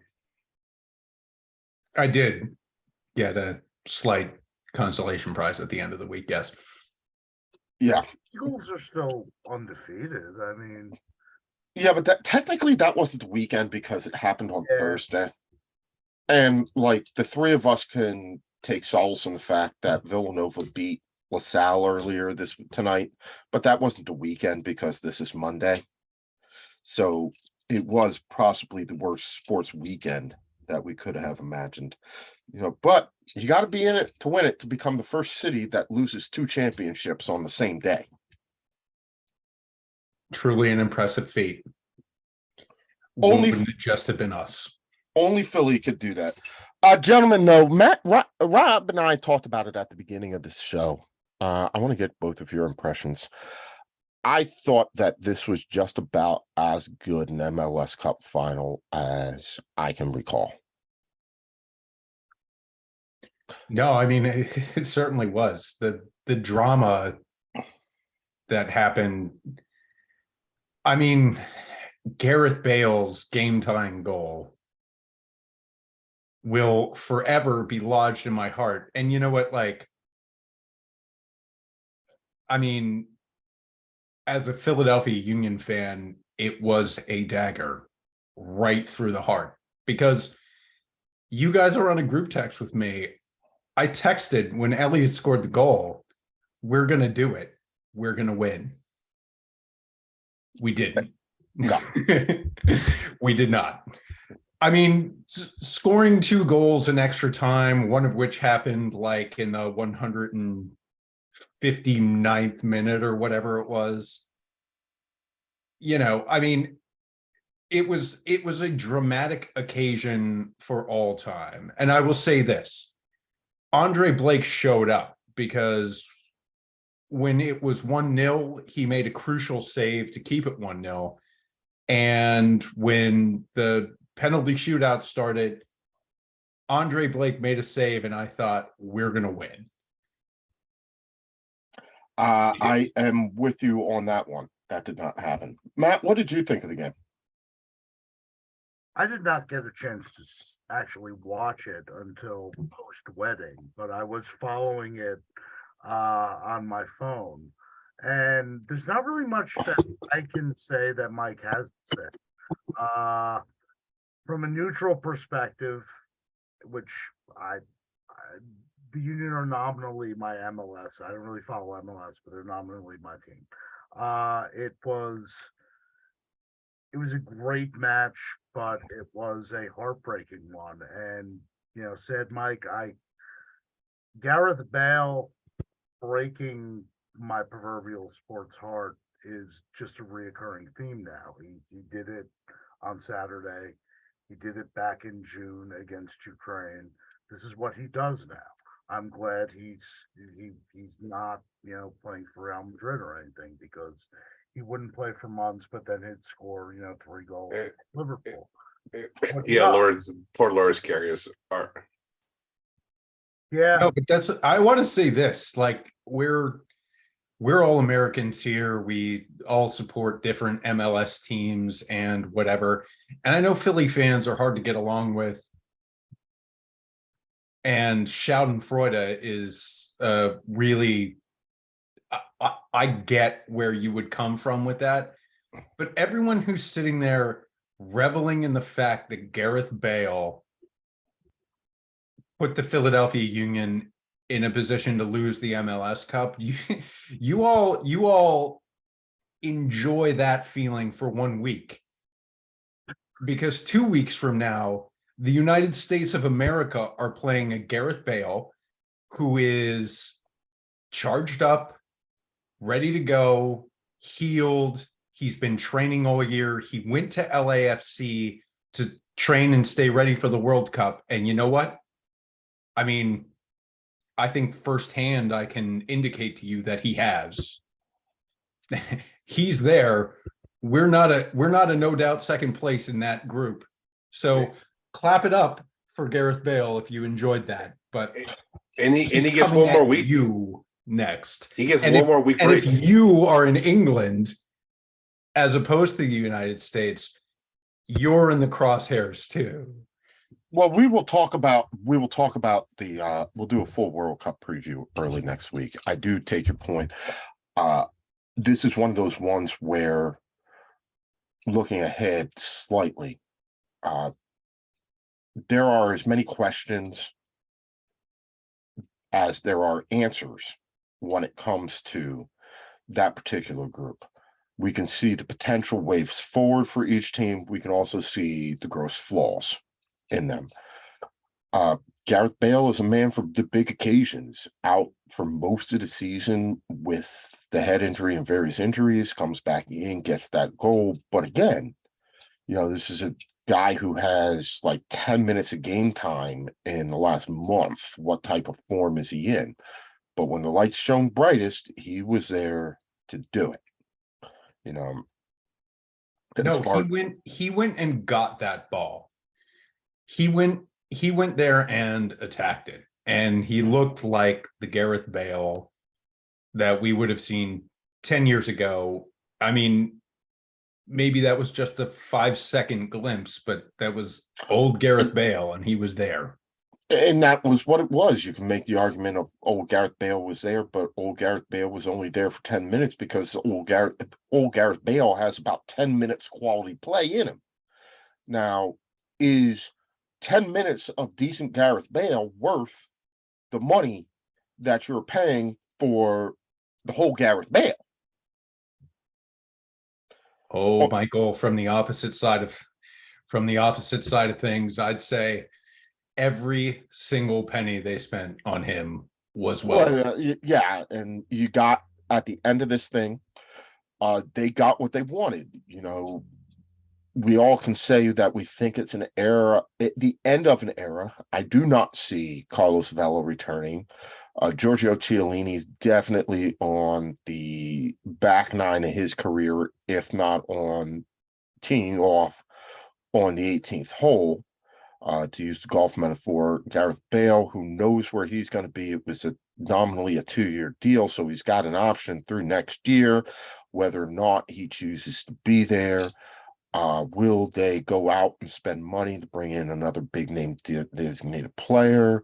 Will they seek to rebuild and move forward in a different direction? Who knows? As far as the Philadelphia Union, again, Rob and I talked about this earlier. You know, there's certainly going to be changes. We expect Kai Havertz to go. There could be some other free agent departures as they see. Kai Wagner. Kai Wagner, yeah.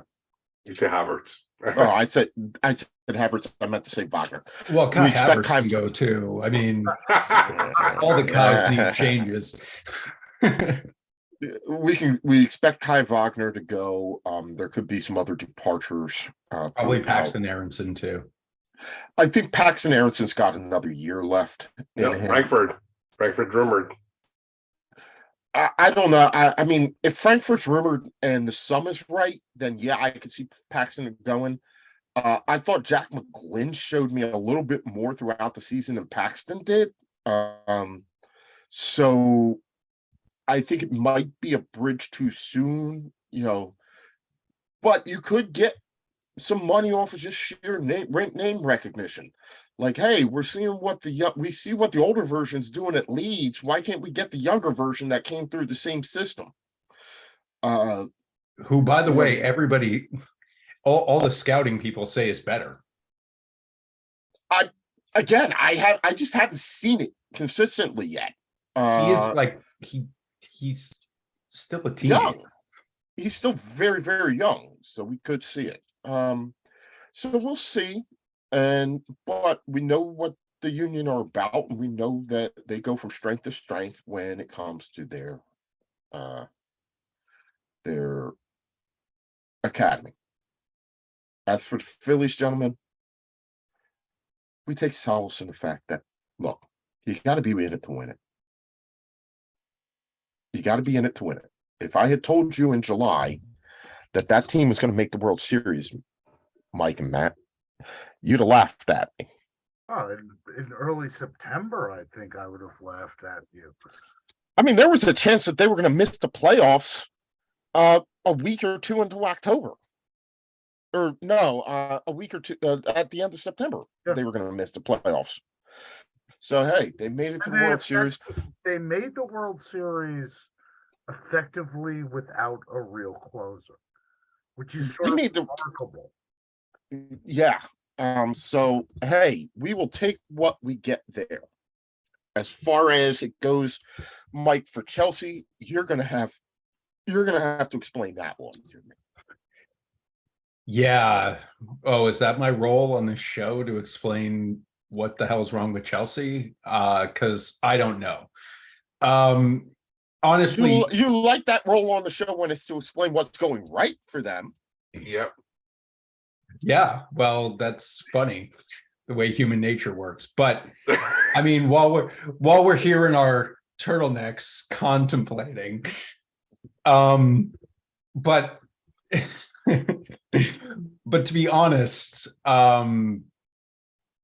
here's what I think the major flaw of Chelsea is, and that is we don't know what our best starting 11 is.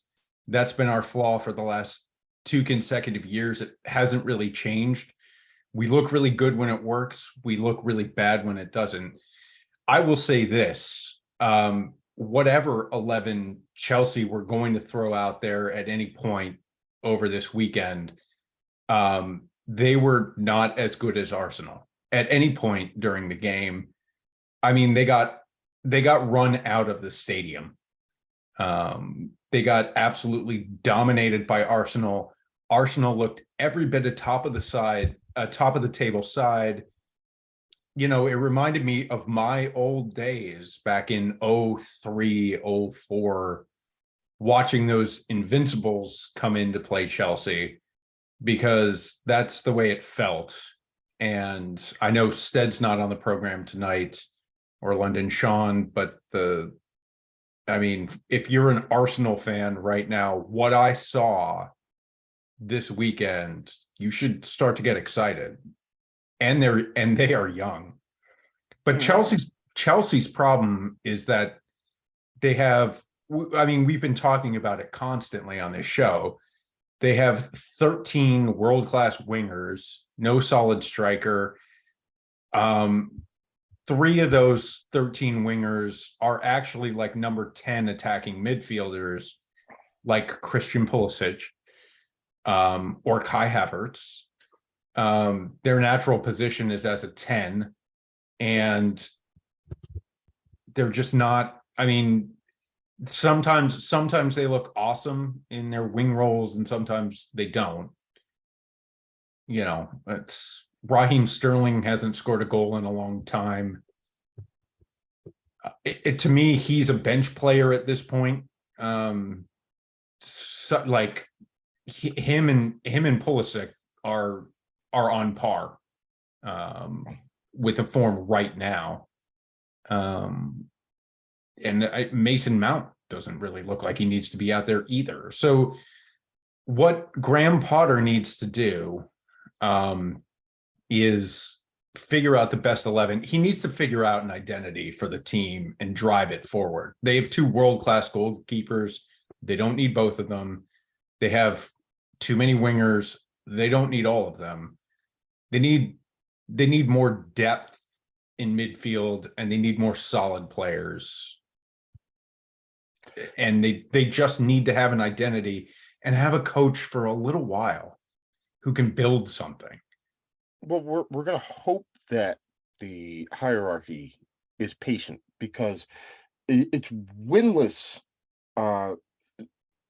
in their last few since it's winless and almost working on a month without a win in the Premier League. 0-0 against Brentford, 1-1 against United, that 4-1 loss to Brighton, now the 1-0 loss to Chelsea, or to Arsenal.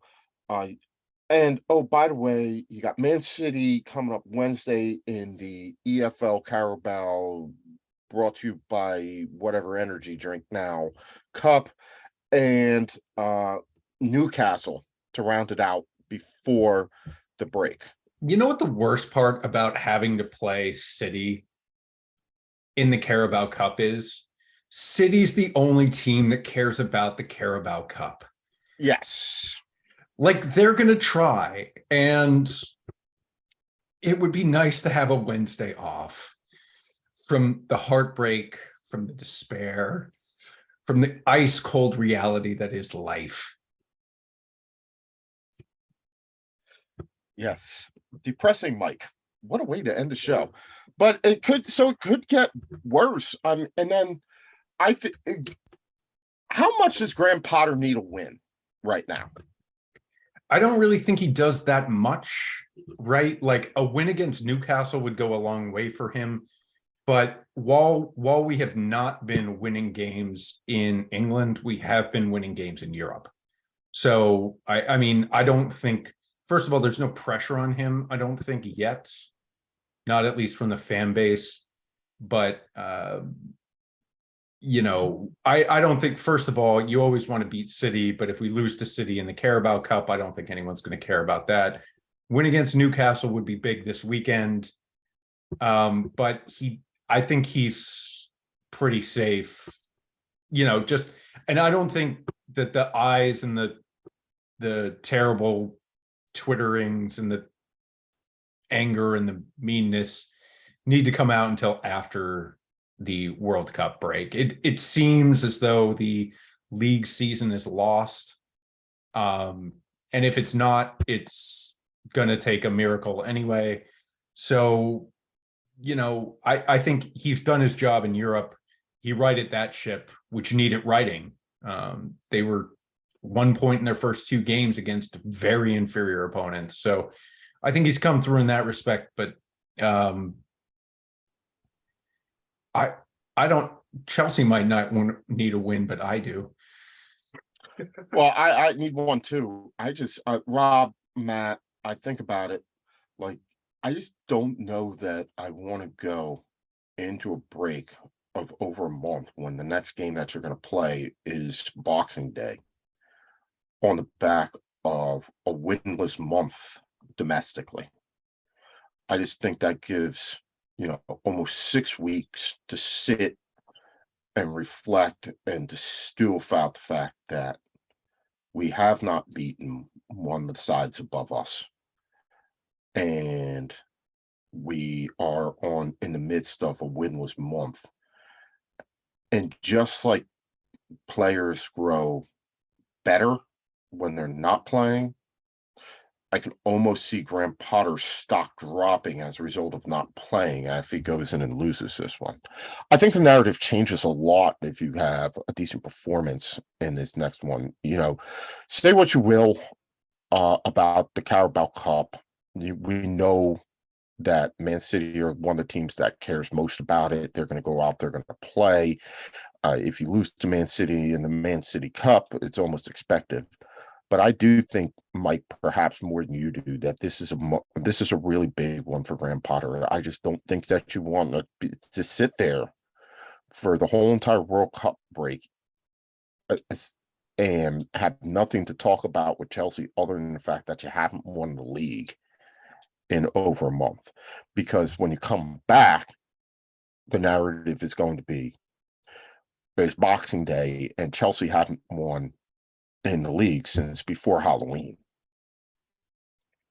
That would be, it would certainly be the first time since Abramovich bought the team that would have been the case. Yeah, and I get what you're saying. I think, again, if we lose to City in the Cup, but beating Newcastle in the league, like the league wins, I think matter more. And All right. Newcastle is above them in the table. It would be a good win.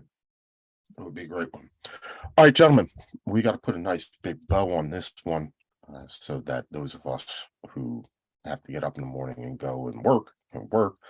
Those of us who are sad Mike can go and sit in a dark corner and drool and contemplate the meaning of life. Wait, you're not even going to let me, I did have one win this weekend, and it was the Chelsea women who beat the Man U women.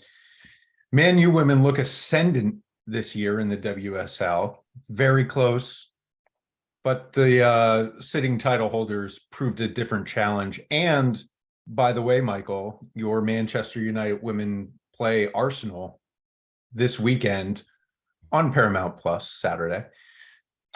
I will be covering the Navy Notre Dame game. Well, just throw it on your phone to keep in touch. I watch, Mike, other league games, I watch them so you don't have to. Thank you. We will keep up with that. All right.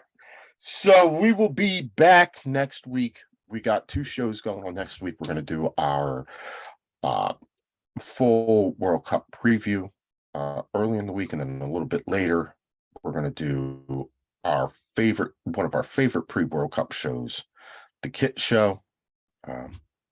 I got one of my favorites behind me. Rob, you got to love the blacked out Denmark jersey. I do enjoy it. But I'm excited to show off.